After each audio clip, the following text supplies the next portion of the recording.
Morning students.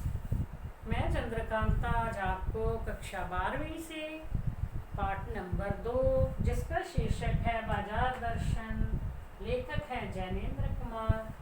तो उनके जो कुछ उस पाठ के गद्यांश हैं वो गद्यांशों को पढ़ करके उससे जो प्रश्न हैं उन प्रश्नों के उत्तर आपको मैं समझा रही हूँ। इससे पहले भी हम यही काम कर रहे हैं। जो पहले की वीडियो हैं आपने देखी होंगी, उसमें भी यही गद्यांश पढ़ कर के प्रश्नों के उत्तर समझाए हैं। तो आज भी हम वही शुरू करते हैं।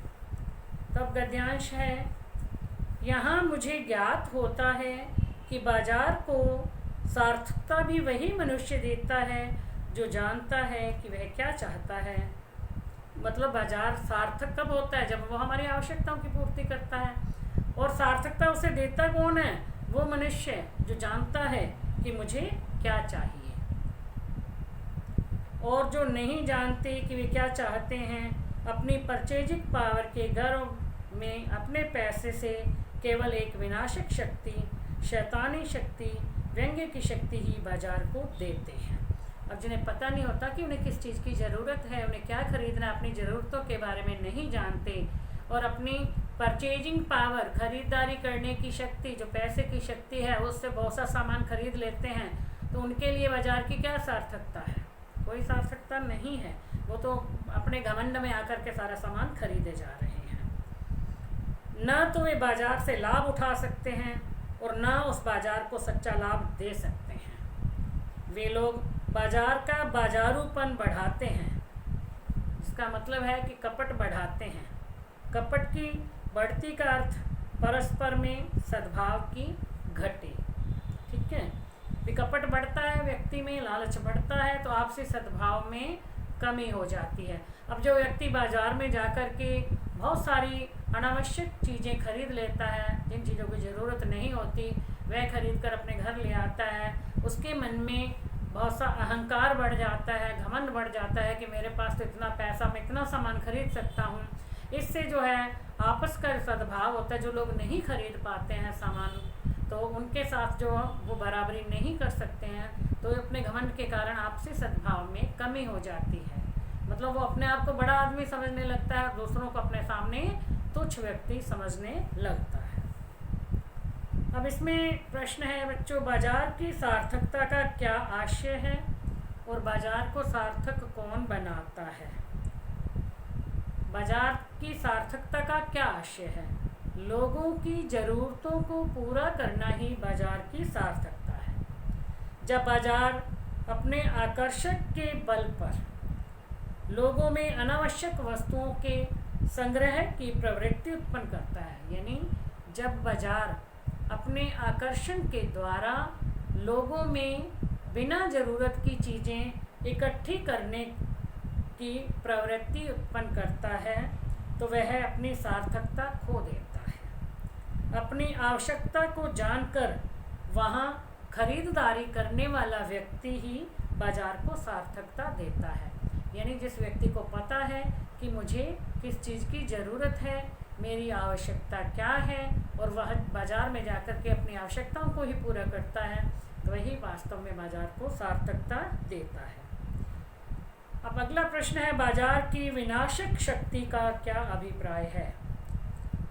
जब बाज़ार अपने आकर्षण और प्रदर्शन के बल पर लोगों को अनावश्यक चीज़ें खरीदने के लिए प्रेरित करता है, यानी गैर ज़रूरी चीज़ें जो उन्हें ज़रूरत नहीं है वो खरीदने के लिए प्रेरित करता है, तो वह विनाशक शक्ति का रूप ले लेता है। इस प्रकार वह सामाजिक विषमता और शोषण का कारण बन जाता है। मतलब वही बताया मैंने कि आपसी भाईचारे की भावना घट जाती है, समाज में विषमता हो जाती है, छोटे बड़े में भेदभाव हो जाता है, और जो है ये कारण बनता है फिर बाजार का। बाजार का बाजारूपन कौन बढ़ाता है? अपनी परचेजिंग पावर के अहंकार में आवश्यक वस्तुएं खरीदने वाले लोग बाजारूपन को बढ़ाते हैं। ठीक है, यानी परचेजिंग पावर होती है क्रय शक्ति, खरीदारी करने की शक्ति। तो उसके अहंकार में अनावश्यक चीज़ें जो हैं वो खरीद लेते हैं, वही बाजार के बाजारूपन को बढ़ाते हैं। अर्थात बाजार और ग्राहक के बीच सद्भाव को कपट में बदल देते हैं। ठीक है। अब जो है इसका अगला गद्यांश, इस सद्भाव के ह्रास पर आदमी आपस में भाई भाई और सुहृद पड़ोसी फिर रह ही नहीं जाते हैं। वही बात है कि जब एक बंदा बहुत ज़्यादा सामान खरीद के ले आता है, दूसरा नहीं खरीद पाता है, तो जो खरीदने वाला है उसमें अहंकार बढ़ जाता है और वो दूसरे को अपने सामने तुच्छ समझने लगता है और आपस में कोरे ग्राहक और बेचक की तरह व्यवहार करते हैं, मानो दोनों एक दूसरे को ठगने की घाट में हों। एक की हानि में दूसरे का अपना लाभ दिखता है और यह बाजार का बल्कि इतिहास का सत्य माना जाता है।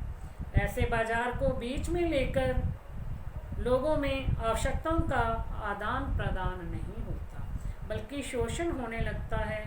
तब कपट सफल होता है, निष्कपट शिकार होता है।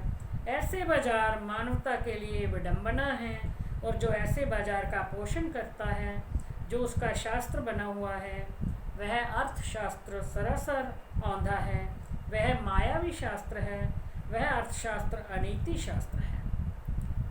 तो इसका प्रश्न है, किस सद्भाव के ह्रास की बात की जा रही है, उसका क्या परिणाम दिखाई पड़ता है। यहाँ ग्राहक तथा विक्रेता, खरीदने वाला और बेचने वाला के बीच सद्भाव नष्ट होने की बात कही गई है। दोनों के बीच सद्भाव घटने पर ग्राहक अपने धन के बल पर प्रदर्शित करता है तथा अनावश्यक खरीदारी करता है और जो विक्रेता होता है, जो सामान बेचने वाला होता है, वह ग्राहक को ठगने में लग जाता है और एक की हानि होती है तो दूसरे का लाभ होता है। दूसरा प्रश्न है, ऐसे बाजार प्रयोग का सांकेतिक अर्थ स्पष्ट कीजिए। ऐसे बाजार का संकेत उस बाजार की ओर है जिसमें ग्राहक आवश्यकता की पूर्ति के लिए नहीं बल्कि अपने परचेजिंग पावर को यानी अपने पैसे की शक्ति को दिखाने के लिए जाता है तथा विक्रेता ग्राहक का शोषण करता है। वहाँ आवश्यकता की पूर्ति नहीं होती, केवल कपट का व्यवहार होता है। लेखक ने संकेत किया है कि कभी कभी बाजार में आवश्यकता ही शोषण का रूप धारण कर लेती है। इस विचार के पक्ष या विपक्ष में तर्क दीजिए। प्राय बाजार में आवश्यकता ही शोषण का रूप धारण करती है। इसके पक्ष में दो तर्क दिए जा सकते हैं। एक तो है किसी वस्तु के मूल्य का निर्धारण यानी उसकी मांग तथा पूर्ति के नियम पर निर्भर करता है, किस चीज़ की कितनी मांग है और फिर कौन लोग जो हैं उस मांग को पूरा किया जा रहा है या नहीं, किया जा सकता है या नहीं। मांग पूर्ति से कम हो तो वस्तु का मूल्य घटता है, ठीक है, तथा मांग पूर्ति से अधिक होने पर मूल्य उसका बढ़ जाता है। इसलिए उत्पादक अथवा विक्रेता बनावटी मांग दिखा करके वस्तुओं को महंगा कर देते हैं। अब चाहे ज़रूरत नहीं है लेकिन वो दिखाते हैं सामान, तो ये है कि ये भी काम आ जाएगी, ऐसे काम आ जाए, ऐसे काम, यानी उनके दिमाग को ऐसे कर देते हैं और वो बिना ज़रूरत की चीज़ें खरीद लेते हैं। तो इस प्रकार से चीज़ें जो है महंगी हो जाती हैं। लोगों को लगने लगता है कि हमारी ज़रूरत हो गई है और ये हमें चाहिए, तो वो चीज़ महंगी हो जाती है।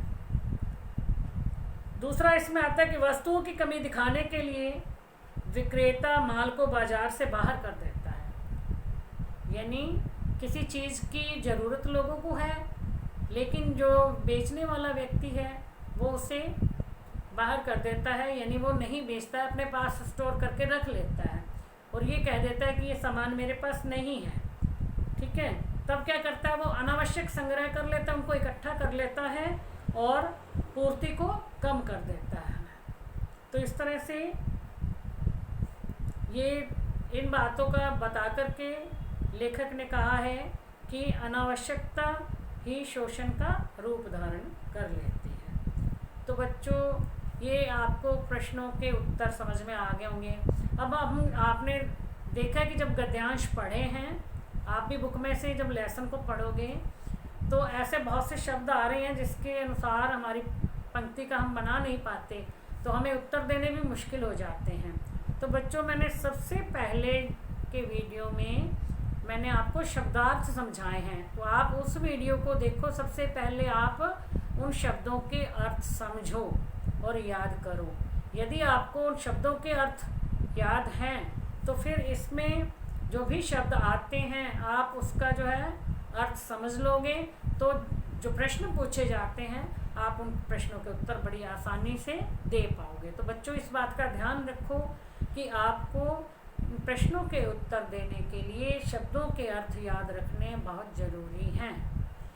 तो आप जो है सारे वीडियो एक एक करके देखोगे आपका, तो फिर ये पूरा लेसन जो है ऐसे लगेगा आपको कि हमने पूरा पढ़ लिया और पूरा हमें याद भी हो गया है। तो इस पाठ में, यानी जो पाठ्य पुस्तक के इस पाठ के अभ्यास में प्रश्न दिए गए हैं वो मैं आपको नेक्स्ट वीडियो में समझाऊंगी। Thank you.